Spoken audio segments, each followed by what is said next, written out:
Hi, my name is Martina Hem and I am a food blogger and photographer for The Foreign Kitchen.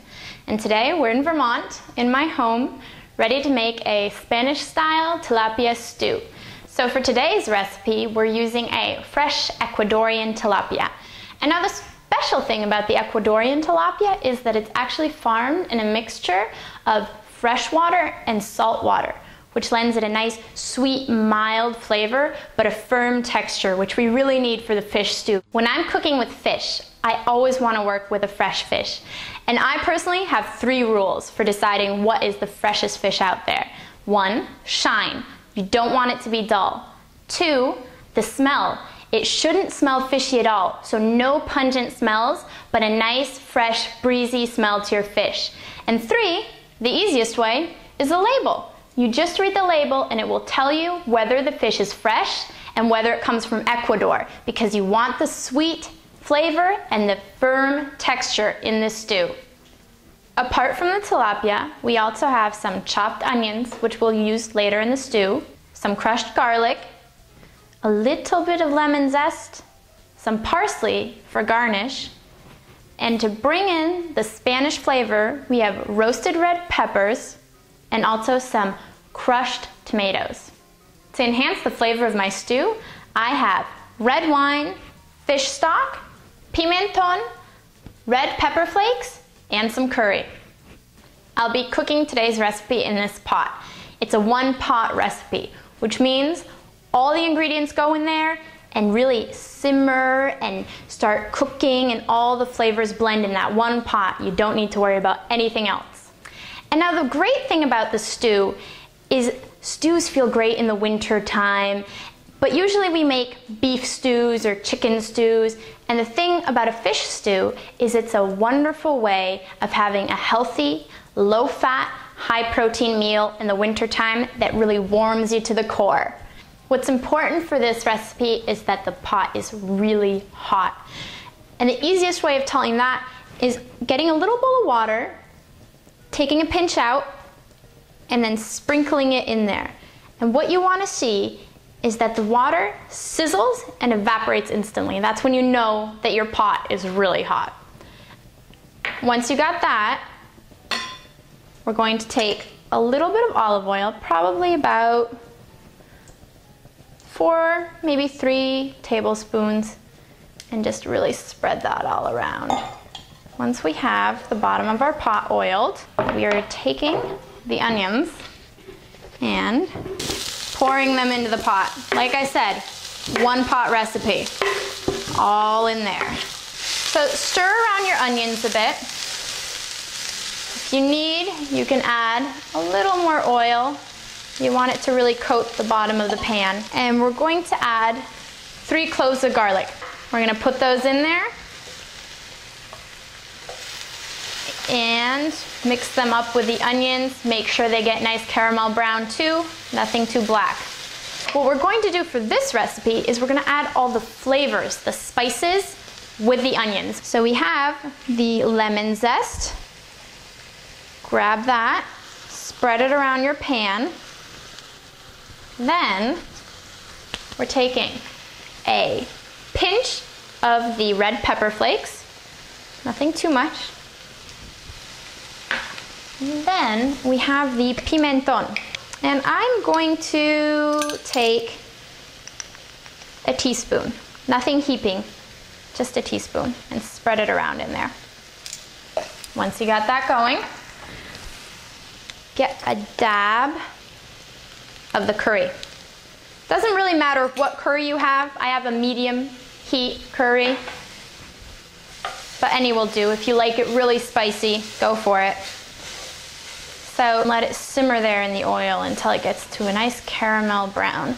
The spices will give it a bit of a color, but you'll be able to tell when the onion itself has started to brown up.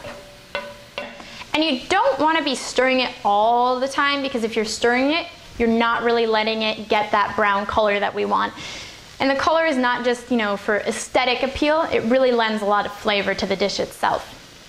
So, not to forget, we want a little bit of salt, 1, 2 pinches, because to remember, the fish stock that we're putting in there is also a little salty, so you don't want to over salt it. Then also a pinch of pepper, another pinch, and to balance out the salty, 2 pinches of sugar. It's really important to have a balance in your dish. And stir that all up so we spread the flavors around and let it simmer again. In the meantime, what we can do is take our fish and cut it into bite-sized pieces. Now I have 4 fillets because I'm cooking for 4 people, but you know, if you're just doing it yourself, you can put less fish into it if you want, and always keep an eye out on the onions. Stir them around. If need be, you can turn down the heat, but I think we're okay here. And now, what I'm going to do is add a little more olive oil because we're gonna put our fish in with the onions.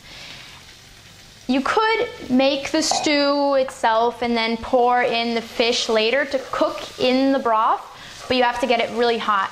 And I like to put the fish in now because it can brown up nicely and get a great taste. Now spread it around. Make sure that everything is touching the surface. And in the meantime, what we can do is chop up our roasted red peppers. So just chop them really roughly. Doesn't need to look pretty because this is a bit more of a rustic stew. And take a look at these. Make sure that it's kind of got a little bit of a sear to it on either side. Okay. Don't forget, the fish will still cook in this stew, so even if it's not fully cooked now, you can add the red peppers.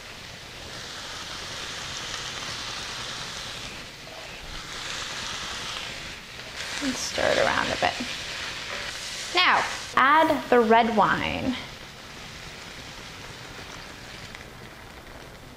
Beautiful. Any red wine does a good job, but you don't want it to be too sweet, and you want it to be a red wine that you want to drink. So, we're gonna let this simmer until the liquid has evaporated. And then we can add in the crushed tomatoes and the fish stock in the end. In the meantime, you can do a little prep, like for example, the parsley that I have here. I want to garnish it in the end with a little bit of parsley. You can just pull the leaves off and put the stems to the side. And this is what we'll be putting on the fish stew in the end. Now, how is this doing? It's definitely boiling away.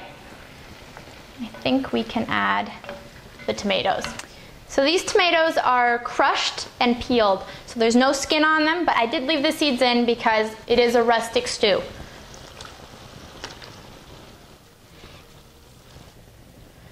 And now, final touch, the fish stock, which we have prepared.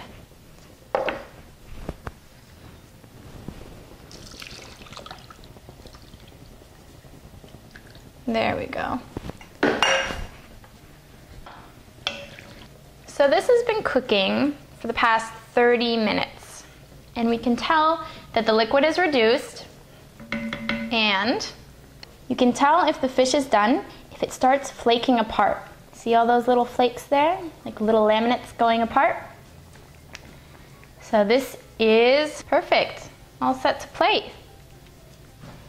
So for plating, you want to make sure you get an even distribution of the ingredients.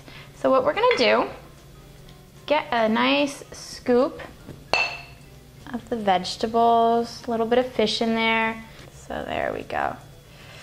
There you go, in there. So, for plating, it's a perfectly spiced dish, but sometimes the spice is a little too much. So what you can do, and as an homage to France, take a little crème fraîche and just put a dollop on top, right on top, and it will melt right into the soup. It's absolutely delicious, and the creaminess of that will take a bit of the spice away. And now we chopped up the parsley before. I'm just gonna sprinkle a bit of the parsley on top, give it a nice herby flavor. And remember the lemon zest that we had in the soup? Why not put a little bit on top? Add some color. There you go. A rustic fish stew that has refined flavor. It's a beautiful plate to serve, but if you want to have the whole family together, a bunch of friends, have it a little more casual, just serve it in the pot.